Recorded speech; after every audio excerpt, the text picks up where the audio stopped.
Uh, we're live here. It is December 27th, 2025. Just a handful of days left in the year. And I'm wrapping up my little watch list here for the year. And like always, try to watch as much as I can. I've really put new movies on the back burner though, for kind of obvious reasons that I've discussed over the last couple of years. But and this year really had no hope for it. It's shaped up kind of nicely though. It really has. I think there's been enough new movies to sort of make the argument that 2025 actually isn't terrible.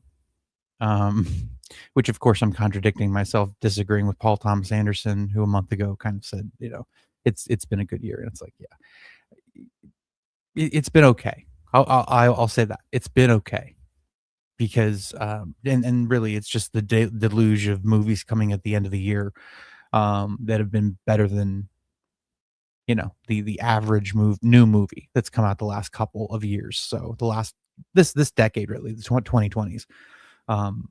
So that's been nice. That's been a pleasant surprise. So I've been wrapping up um my year in watching movies, trying to put together a list, trying to formulate something of a top 10. And so far I have 11. So, okay. We're I'm okay with that. You know what I mean? What I'll settle for in sort of the current year, movie discourse, or uh, what the output ultimately is, you know, it's just like you gotta take what you can get. You can't, you can't hope for um what was in yesteryear and hope that that's going to be what we get. We're not going to get another 1999. We're not going to get another 2007. We're not even going to get another, I don't know, 1992, which is terrible. That was a great year. What are you talking about? But I'm just like, or a 2006, what I mean? I'm just trying to think of a year that you got some decent stuff, but really it was kind of a letdown overall. I mean, but so, it's diminishing returns at this point, and I know this is something I'm passionate about, and this is how I sound about it. Do you know what I mean? And I try to be a realist because ultimately I don't want to be disappointed. I want to have open eyes. I want to be, fully cognizant of what the landscape is of the business and the economics, because ultimately it is a business.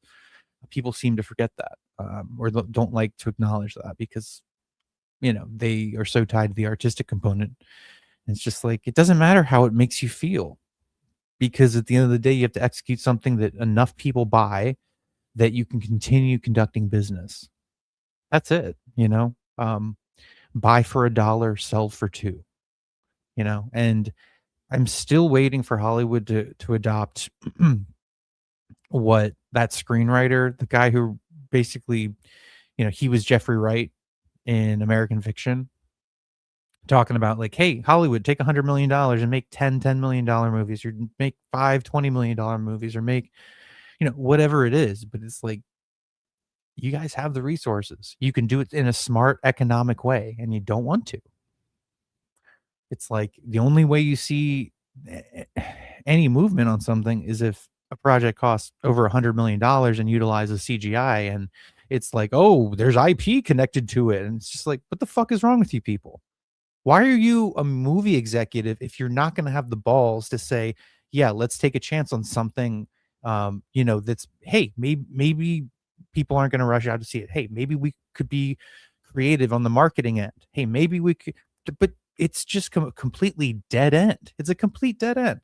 So I just want, I'm talking about the movie industry here in general, but it's a shame. And the feeling I got out when I left the theater today, when I was leaving the theater, was I was so grateful because I had just seen a movie.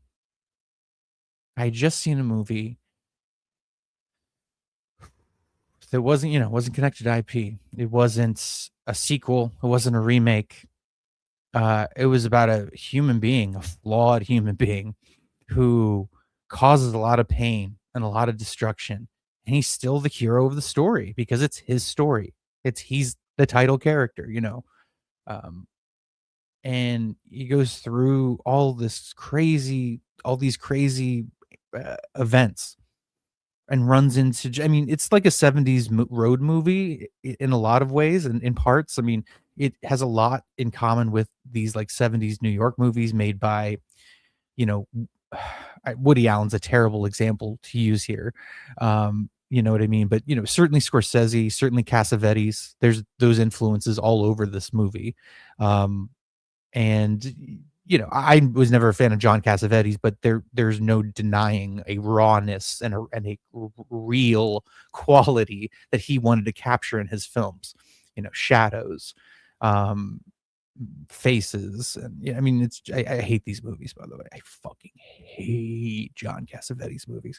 Okay, and to be fair, I overindulge in my hatred for John Cassavetes because those movies in particular were so painful to sit through.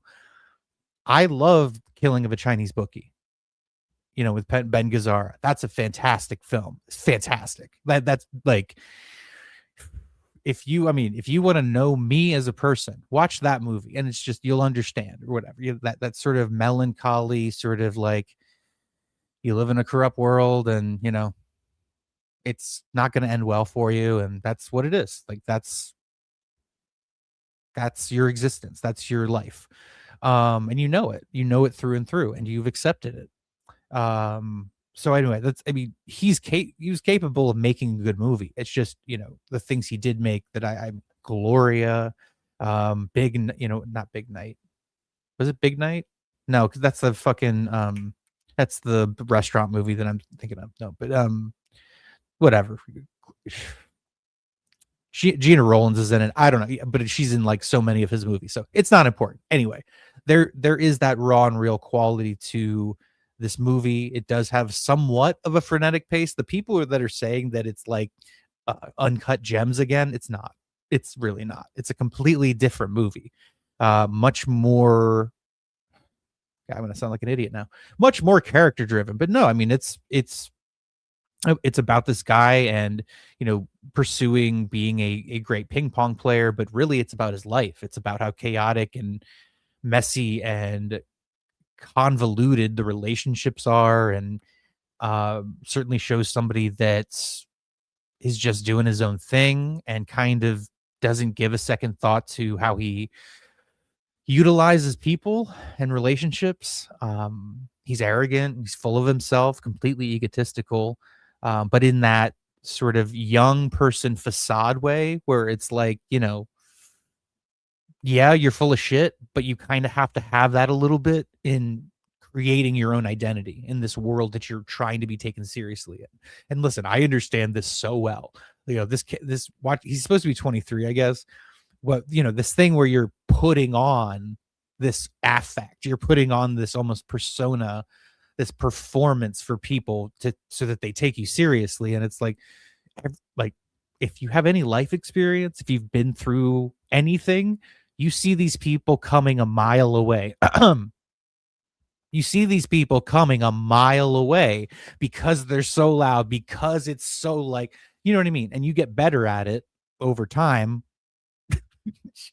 I'm telling on myself here. It's really not good. But anyway, um, you know what I mean? And hopefully you learn humility. Hopefully you are humbled. Hopefully you come to terms with the fact that like nobody wants to be around somebody constantly projecting these qualities, you know, regardless of what it is, because it's like it's exhausting. It's like, you know, like give it a fucking rest, dude. You know what I mean? Like give it a fucking rest. And you know, I know this from personal experience, but and the character does happen to uh fucking Marty. You know, it does happen to the main character where, you know, he's very much humbled by a man whose help he needs to get to where he needs to go to conclude, you know, to actually achieve the goals that matter most to him. You know, and he's got a child on the way and it's, you know, it's with somebody who is literally married to somebody else, and it's just like, I mean, this might be 2025's Anora in the sense where, yeah, this is a character I already know the film Twitter critics we'll talk about how deplorable and how immoral and how unethical this person is, and it's like, hey, asshole, do you know what a character arc is? Do you know what growth is? Do you know what any of that stuff, any of that valuable stuff, that human shit that is in literature and all of these great movies that you know nothing about because you're a fucking 22-year-old idiot who's projecting your morality like some fucking social conservative, by the way, in the 90s. I still will never understand this. How, like, just small political deviation here, how the left became these fucking, like, these Victorian era school marms, these, Martha Lovejoys. I and where, growing up, that perspective was always like challenging authority, like, and not being, basically conservative, not sort of like being acting like a school marm. I never will understand that, and that's where that whole punk aspect comes in, that punk attitude where it's like, okay, so where did that go? Like, where did, thinking for yourself and being an individual and not joining the herd, what happened to that? Anyway, going back to the movie. That's why I like this character so much. I like him because he's not trying to pose. He's not trying to get you to like him. He doesn't give a fuck. He's like Chalamet's Dylan character in last year's A Complete Unknown. I loved that because it's like, nobody owns me. You don't put words in my mouth. You don't tell me what to say.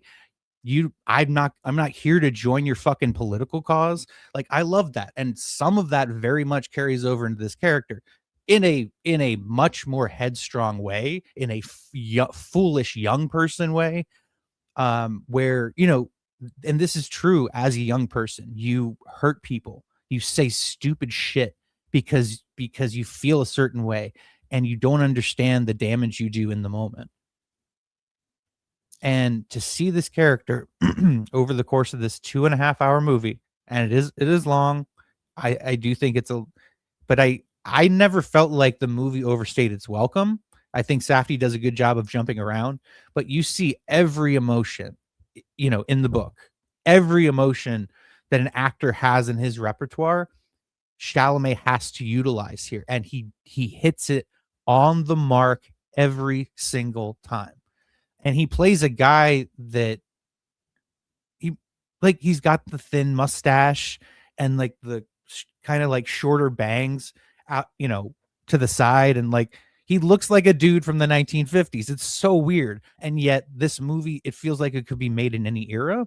It feels timeless. I am careful not to overrate it. I am careful not to overrate a movie I just saw that I genuinely really liked. I really enjoyed.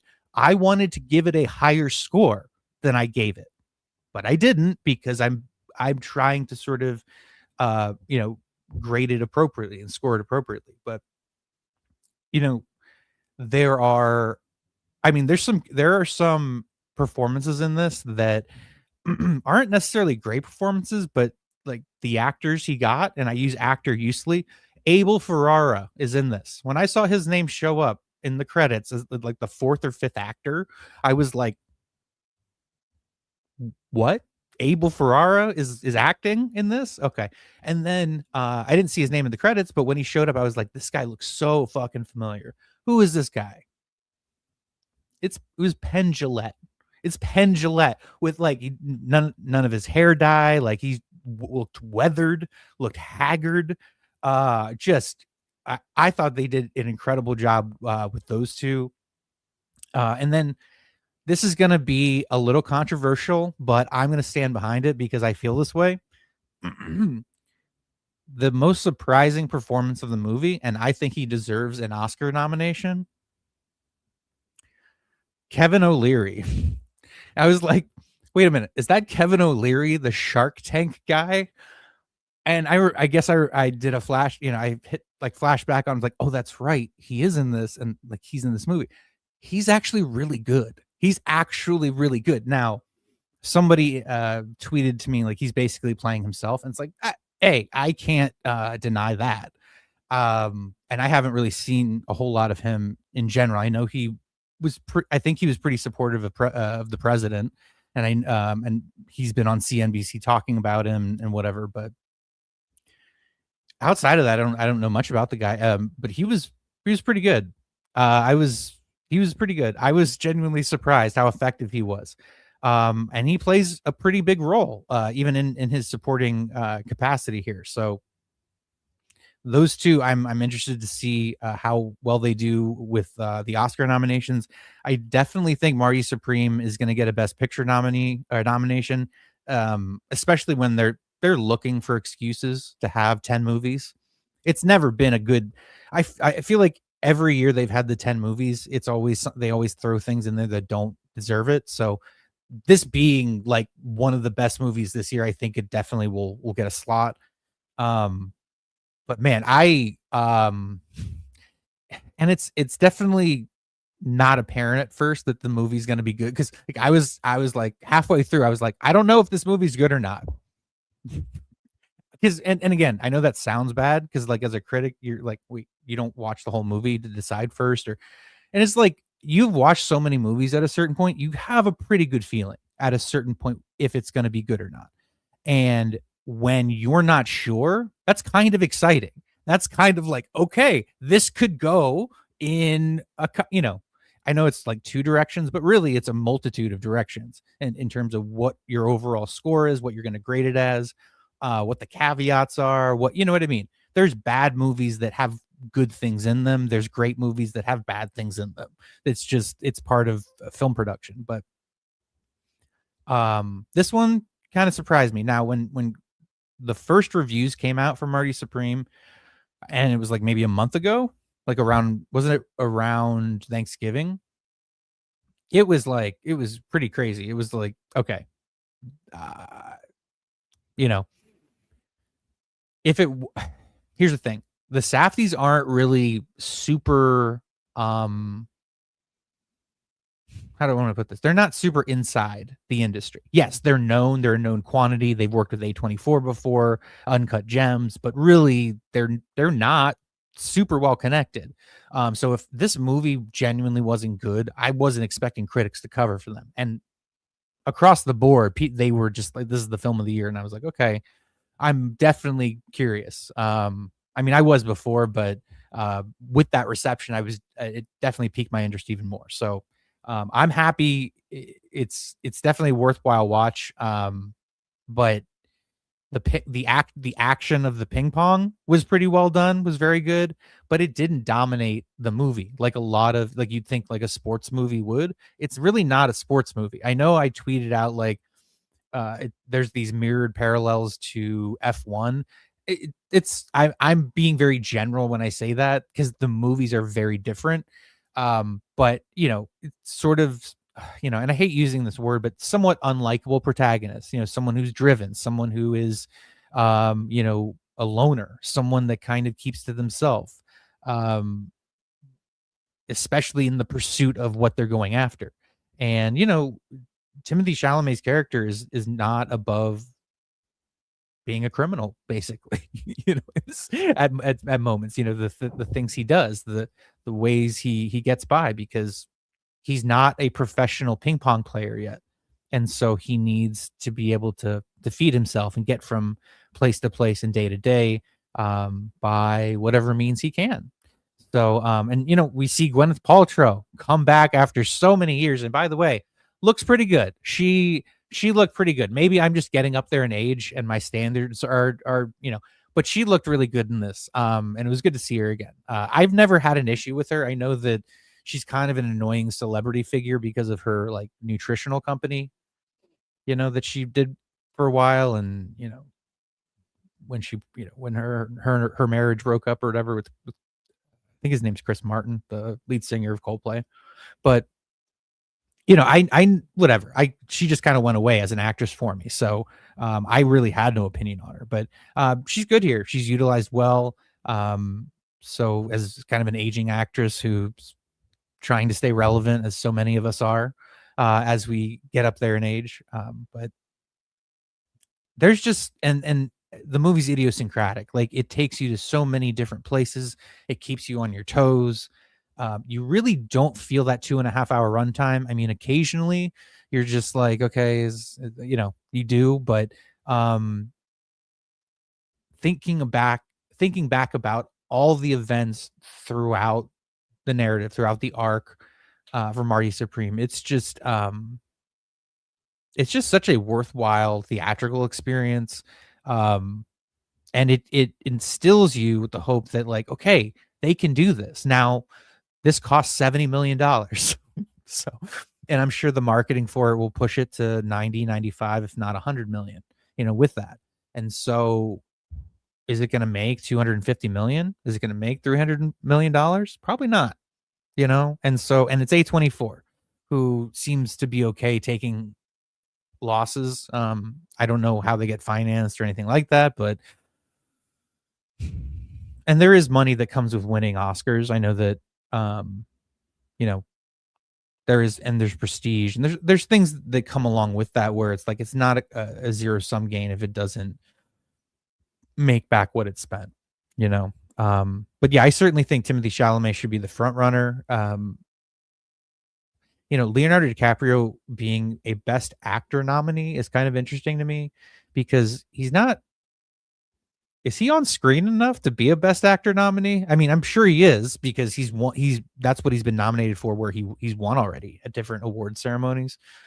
But and I'm a really big DiCaprio fan. I have been since his early 2000s work. I really disliked him, because of the whole teen heartthrob thing, and I was 8, so that tends to not really be what you're interested in. But no, like, all his career after that really just took off. And I've been a big fan of him since then. But I do think that this is Timothy Chalamet's award to lose for Best Actor. I think Ethan Hawke deserves a Best Actor nomination for Blue Moon. I thought he was fantastic as what is it, Lorenz Hart? Lawrence Hart, Lorenz Hart. I don't know quite how you say his name, but Blue Moon is another one that, if you haven't seen that one, watch that one. That's really good. And of course, Margaret Qualley looks, very good again in that. So I would just throw her a Best Actress, or excuse me, a Best Supporting Actress nomination, just because she didn't get one last year for The Substance. But I think that will be a tough category. I think Best Actress will be a tough category. Two of the films that I have yet to watch this evening is Die My Love with Jennifer Lawrence, and Hamnet with Jessie Buckley.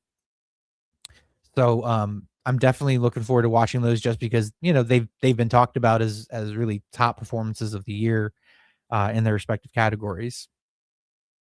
And then outside of that, there's a few outliers, like the Predator movie, and then I'm trying to think of what it's. Oh yeah, that's right. It's is it called Sentimental? Is it Sentimental Education? The Joachim Trier movie. So I have that to watch. I'm sure I'm fucking this up, by the way. And then shit, it just came out a couple weeks ago, but like, it's not I'm Thinking of Leaving You, but it's something along those lines or whatever. So yeah, basically done with 2025 movies. You know what I mean? Again, I want to stress, it has not been a good year, but there have been enough worthwhile experiences with movies that I feel like, okay, I can kind of accept, with kind of what we've had so far. I kind of accept it for what it is. Yeah, sentimental value. Okay, yeah, that's it. So and I just watched the new, I don't know why I did this to myself, thinking like, it's going to be different, but I saw the new Knives Out movie, and it's just, it's not as bad as the second one was, but probably not as good as the first one was, and I hated the first one. So Josh O'Connor, is it Josh O'Connor? Yeah, he's okay, he's fine. I think it's funny because he looks exactly like Brett Easton Ellis's boyfriend, like exactly like him, and it's just like it always takes, it's surreal to me. But that cast is loaded. You've got I'm gonna forget now. You have Glenn Close, you have Josh Brolin, obviously Daniel Craig comes back. what is it? Mila Kunis plays like the sheriff or police officer, something like that. And there's people I'm forgetting, you know what I mean? But like the guy who plays the priest in Fleabag, who's in the I can't Andrew something, and he was like all of us strangers a couple years ago. Yeah, that I don't know that guy's name, but yeah, he's in it, and it's fine. It's just it frames like it frames Josh Brolin's character as this guy that's hell bent on keeping up the traditionalism of religion, and it just paints anybody that's a traditionalist or conservative as like a homicidal maniac. So it just was a lot of eye rolling. Mike Flanagan. Like if you've seen any of Mike Flanagan's work with like the Haunting of Hill House, or even the House of Usher series, where he just like condemns organized religion as being this evil entity, and it's like, okay, we get it, you get it. You were scarred by having to grow up in like a Catholic household, and you absolutely hate the Catholic Church. We get it. That's fine. So it's a lot of that. It's a lot of that. So but yeah, I mean, if you like those shitty Knives Out movies, by all means, it is on Netflix. So anyway, I appreciate people trying here to leave some comments. Yeah, I mean, I was surprised. I was really surprised especially how strong the second half of the movie was, because the first half wasn't bad. I just, I was just like, all right, where's this going? So I was happy, to see a movie to keep me on my, that kept me on my toes. Fucking cover. Anyway, and then Rick again. Yeah, Sinners. I'm gonna have to go back and go through my list to see if it ranks as one of my 10 worst of the year, ratings wise. I mean, I hate it because it is reminiscent of a lot of colorist, racialist bullshit arguments that I mean, and look, I guess movies are the appropriate place to indulge in your fantasies, where, you want to believe that you were robbed of, you know, being the leaders of civilization because people came and kidnapped you and stole your magical music powers. But that's what that movie like articulated. It was so embarrassing. The navel gazing, the just unbelievable like gesticulation of culture, to the point where it's like, okay, it's like, feel however you want to feel. It doesn't really change the reality. You know what I mean? And if you can't, and here's the thing, it's a fucking genre movie. So I don't know why I'm going off on like, but here's the thing. It's the response. It's seeing all the people's response to it as if it's this important, serious movie, when it's a fucking vampire horror movie that's basically a ripoff of Dawn of the Dead, with this kind of like Jim Crow, racist South 1930s timeline. It's like, okay, like whatever, that can be good. That can be interesting. By the way, I love the 1930s. I love Prohibition era. That, like the detail, the clothing, the machinery, the cars, all that stuff. You can do so much. And what do? You make some fucking lazy, reductive, dumbass movie that wants to elevate one race over every other race because they feel sentimental towards the perceived excuse me, let me step back, the historical wrongs that people they don't know went through. You know what I mean? So all of this is just an emotional projection, which again, movies are the place for that. It's just, that's not enough to make a good movie. You know what I mean? It's not enough. That's not enough. The vampire aspect was just dumb. The plot holes that people pointed out, on Twitter, not to mention some critics that are actually brave enough to say, hey, this is actually not a good movie. It has problems here, and here. And look, I'm somebody, that scene that shows the history of the musical whatever invention and of the African American community, that was one of the worst and most embarrassing scenes of anything that I've seen in a movie ever. It's like it was that bad.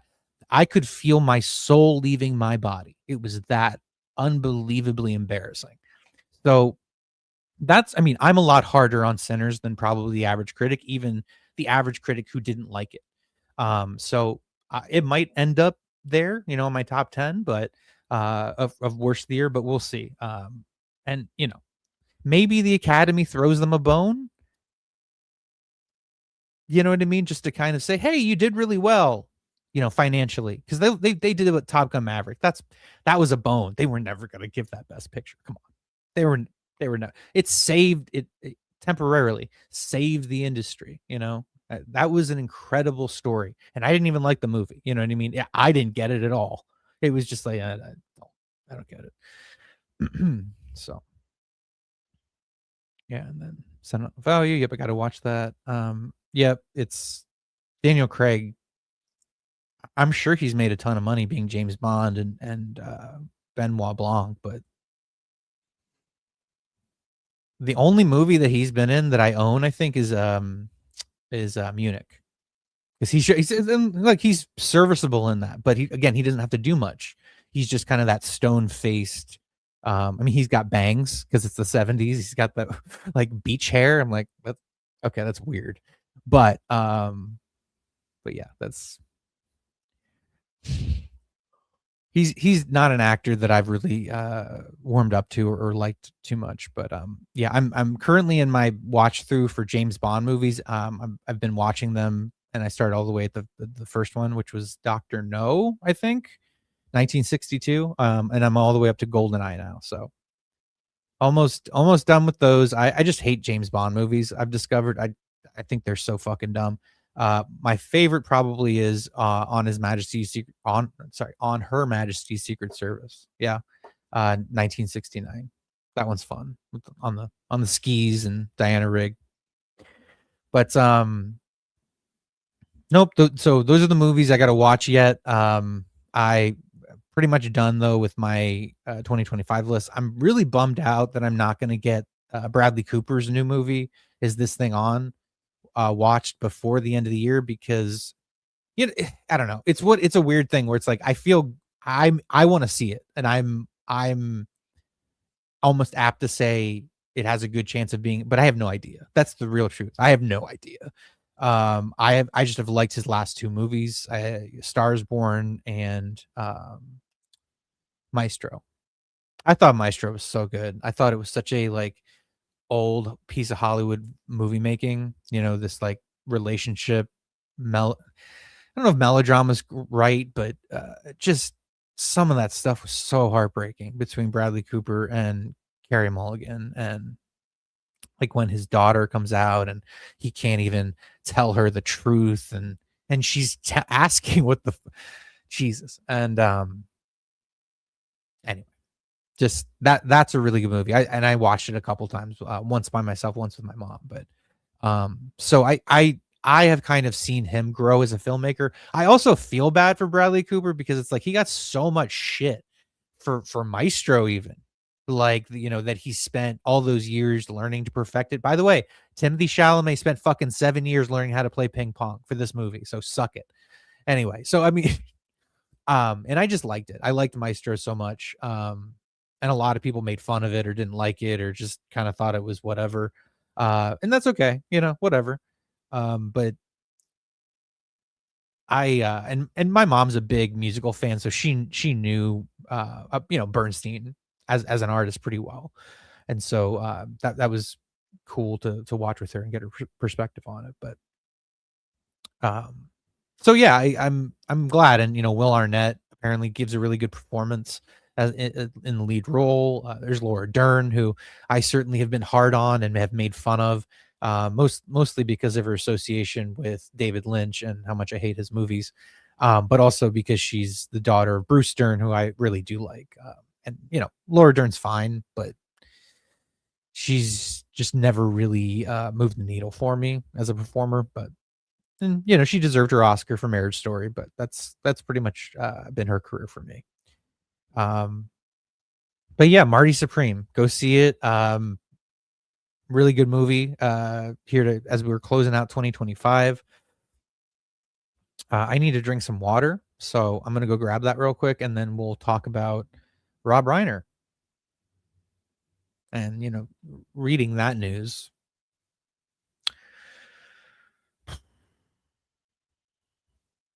I mean, I think that's when I hurt my back last Monday. Maybe it was.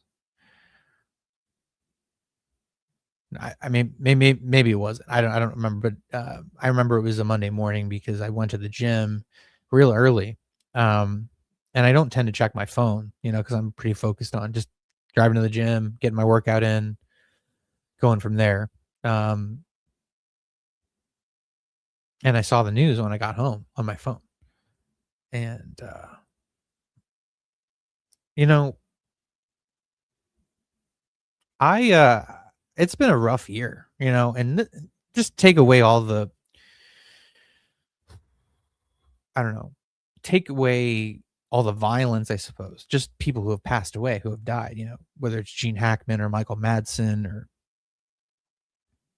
take your pick, whoever you want.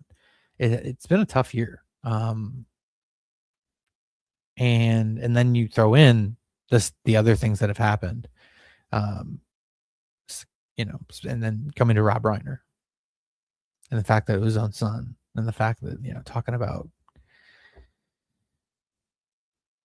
that it was his son who he tried to help for many, many, many years.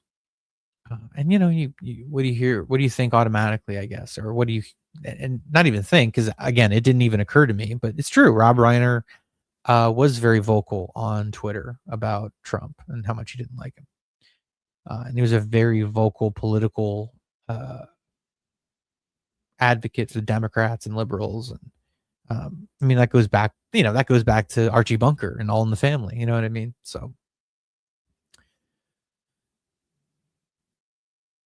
But it's funny. I never put. I mean, I may have even replied to Rob Reiner on one of his political rants. Um, as I do. To poke fun or to make a joke about someone taking something too seriously. But I never really attributed him as like a hateful person because I didn't think he ever was. He was just always concerned. You know what I mean? And whatever. I really am not trying to get into that whole culture war shit because it's irrelevant. He said the right things when he was asked about Charlie Kirk on the Piers Morgan show. And it's like, if you can't just say as a human being that it's wrong, regardless of what the reason is, it's just like, the law. If you put your hands on somebody, it's over. It doesn't matter what they said. You know what I mean? It doesn't matter what they said. You're immediately wrong. You're immediately wrong. That's how our law works. That's how the law works. And that is the most substantive aspect of consequences for actions. We have civil court. You can sue somebody. Okay. But it's like, that's what I don't understand with people. It's like, you're really that quick? You're that stupid? You're that reactive that you would put your hands on somebody knowing what the consequences? And certainly, the whole DK Metcalf thing. Like, don't even get me started on that one. If you have people defending you committed assault. You're wrong. He could have said anything. He could, and I know this is, go ahead and take this. You could say a racial slur. If you put your hands on somebody, it doesn't fucking matter. It's like, and I'm not saying that's what happened because there's no evidence it did, but it's like, do you know what I mean? They'll kick that guy out. Fuck him, fuck that guy. You don't put your hands on somebody. How do you not understand that you are the bigger person for having walked away, for saying, I'm not going to lower myself to a standard that I don't respect. Not that I wouldn't respect, but that I don't respect.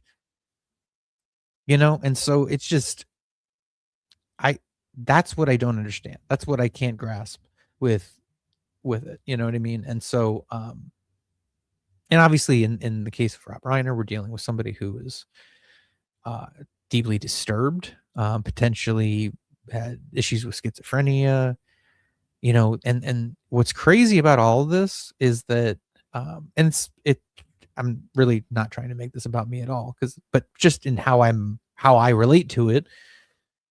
That movie, like Being Charlie or whatever it's called, is in my Tubi queue. It's been there for like a year because like I wanted to watch it, and I saw that I think Rob Reiner directed it. But yeah, it's just but I just wanted to see it. So it's just fucking odd that it's connected to this case, you know what I mean? But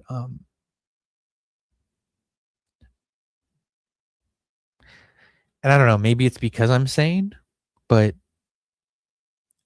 and I probably shouldn't even be saying this out loud, because it's like, being live streamed, but it's the truth. Um, I would rather, if I ever felt in any kind of way like that, I would get as far away from people as possible, because it's like I would rather hurt, you know what I mean, than anybody. I would rather, you know what I mean? So it's like, and I don't even want to say it because again, it's, you know, but it's like that's, and again, I suppose that's in terms of thinking of a drastic solution or whatever. It's just like you would never in a million years want to hurt somebody else because of what you're going through, because of your fucked up, uh, confused moment, or you stop taking your medication or whatever it might be. It's just like, dude, that's like a nightmare. It's like a horror movie. So, and of course you think about The Man or whatever, but for most people, Rob Reiner is known through his movies. It's known through the movies that they connected to him through. And everybody's got their, This Is Spinal Tap, or Stand By Me, or A Few Good Men.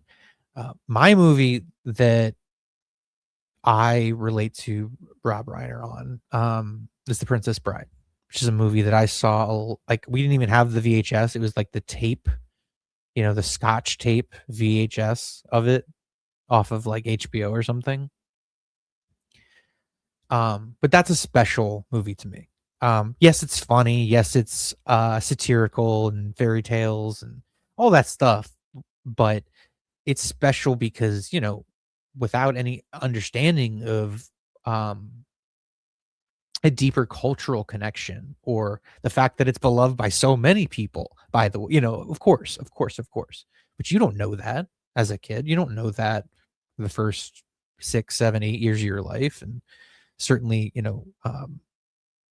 being born at a time where the internet wasn't widely available, you know what I'm talking about. It's like your world's much smaller in terms of connecting the things that you love, or that you associate with how you grew up.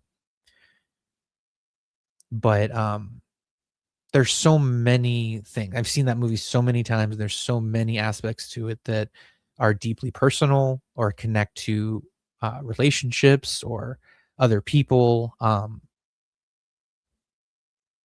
So yeah, it was a bummer, to see that. But he did a lot of other really good work. He really benefited from good screenwriters. William Goldman obviously wrote The Princess Bride, and then Aaron Sorkin did A Few Good Men. He did The American President, which again, it's funny. I criticize The American President quite a bit because it's really the precursor to The West Wing, but it is a fun, charming, like, political romantic comedy. You know what I mean? It is. It's well shot. The dialogue is clean. It flows effortlessly.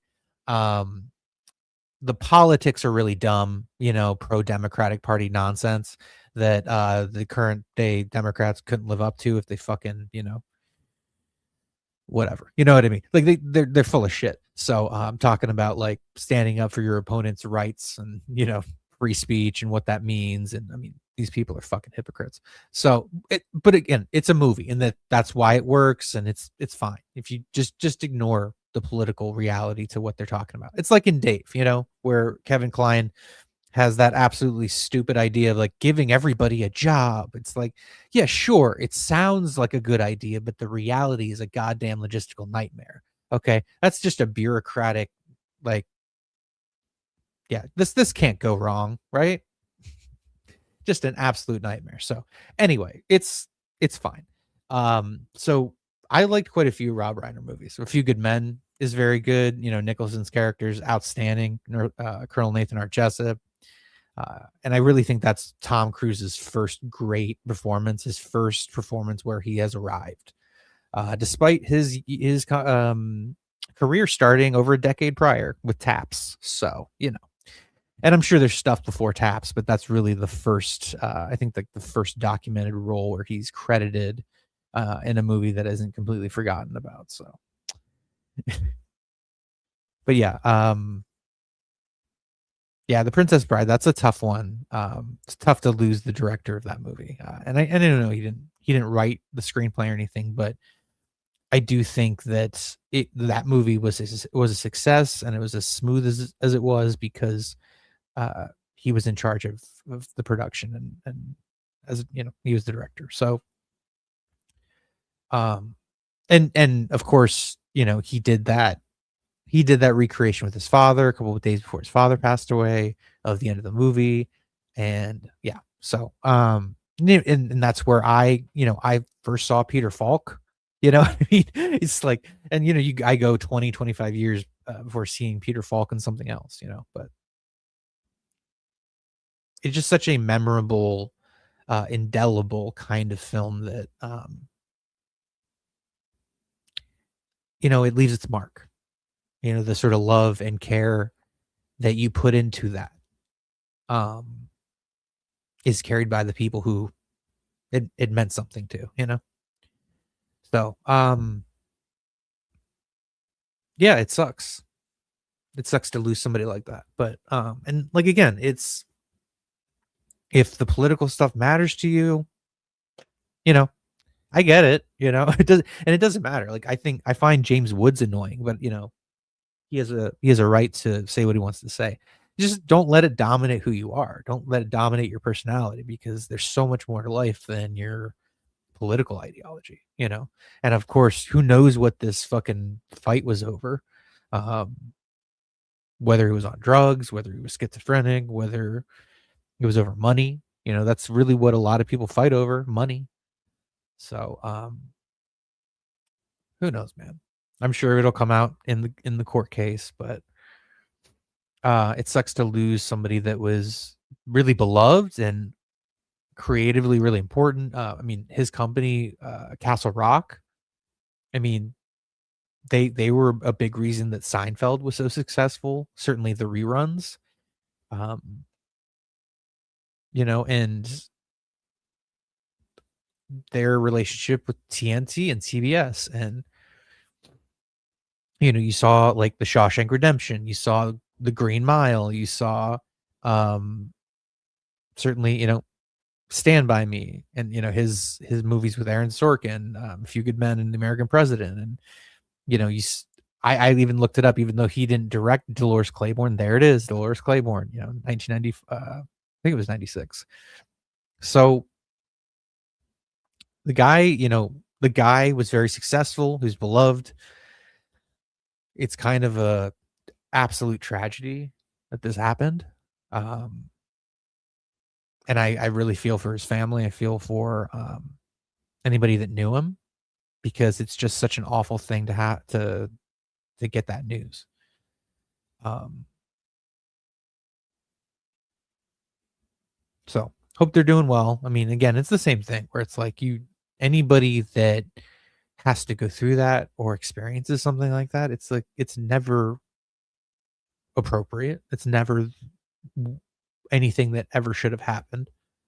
And it's just heartbreaking. It's just like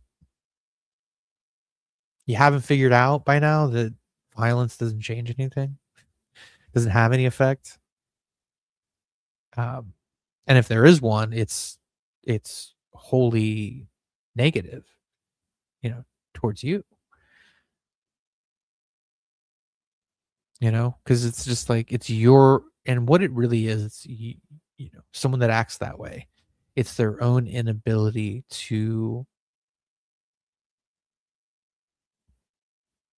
deal with their own emotions, because that's all it is. It's feelings, it's emotions. You know, it's not being able to process, you know, a state of reality, you know, where you have to be the person that writes this perceived evil or whatever. And it's like, you're fucking psycho. Crazy people think like that. You know, crazy people think that they have to take it upon themselves. Like, that's that whole Taxi Driver thing, you know? You know, it's okay to be a loner who doesn't go out and is like, you know, whatever, and keeps to themselves. But like when you start thinking you have to be important and do something important and be somebody, it's just like, okay, you're becoming detached from reality. It's okay, you know? Like, the fact that if you can feed yourself and keep a roof over your head, you're doing better than, you know, you're doing better than most people, I would say. So, again, it's just like, it's scary, man. It's scary to look back at 2025 and see all the incidents of violence, and especially the political kind. You know, and it's like, this is why words words matter. But no, words are so important.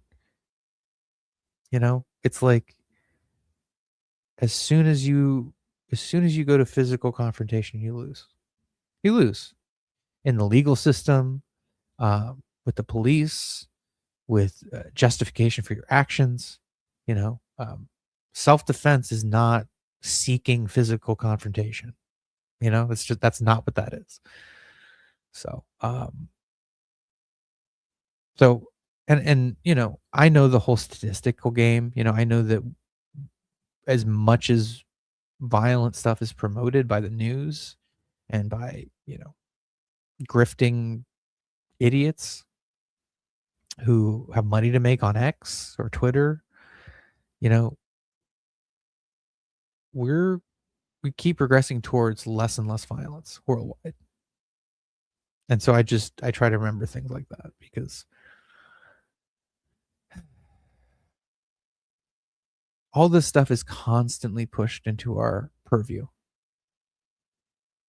Constantly pushed, constantly pushed, constantly pushed. And what is it saying?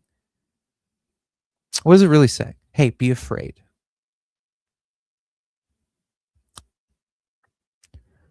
Yeah, well, you got to wonder why that is, you know. And this is where people, and I've talked to people about this a little bit, whatever, about that movie They Live, and you know how it's this. Oh well, it's and I know what John Carpenter said. Okay, I know what he said. How it's really about, a satire about, you know, that's being critical of Reaganomics, and it's just like, and while I'm not exactly disagreeing with that, to me it's much more about the media and what the media promotes, because all those things, those subliminal messages, it's like, yeah, that's advertising, and where does the advertising get promoted? Oh, okay, yeah, that's crazy. The media, by the media, yeah, hand in hand with the American corporation, telling you what to think, telling you what to eat, telling you where to go, telling you how to feel. But yes, it's conservatism and capitalism, right? Yeah, shut the fuck up. God, I swear to God, you fucking idiots. It's like, you know, the same thing with like The Godfather. Hey, oh, The Godfather's about cap. No, it's not. No, it's not. It's like, fucking idiots. It's literally like a Shakespearean drama, you know, of you know, the fall, like the man who goes towards to the evil side and becomes corrupted by this evil, collectivist, by the way, yeah, that's right, entity that, you know, his family is tied to by blood. You know, it's about fate and destiny, and how tragic that is ultimately. But hey, whatever. It's, you know, it's fine. um People can think what they want to think. But no, like I said, as much as 2025 is upsetting with, again, all these things that happened in the news, like, and with the instability with the economy, it's up one day, it's down the other. It's just things are expensive. I get it. But with all that, having said all of that, you know what? Like, I feel pretty good. I feel good with where things are. I mean, I'm keeping politics like away. I mute a lot of those grifter accounts on Twitter or X. I try not to engage with it. Sometimes I don't succeed, but um, for the most part, I felt really good lately. I try to stick to talking about movies with my little movie group I have on there. That's really all I care about. You know what I mean? That's what I'm passionate about. That's what I put a lot of time and investment in. You know, I like to talk football a little bit, but really, it's hard to find. It's hard to find people who aren't just complete idiots about that. So what are you gonna do? So it's fine. Other than that, social media is just like, I think I'm gonna probably drop out here pretty soon. I mean, I'll still be on Twitter or whatever to talk about movies because I like that. I like to engage that way. It's a good time killer. But you know, it's just here's the thing, like, you can argue about whatever you want.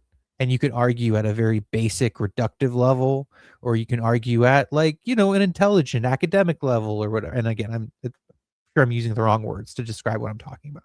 Low level thinking, high level thinking, right? Reductive or nuanced. It doesn't matter because, like, how the shit on social media, the way it's promoted, the way it just makes it black and white, A or B, blue or red, just like all of the corporate media has been doing the last, I don't know, 25, 30, 35 years.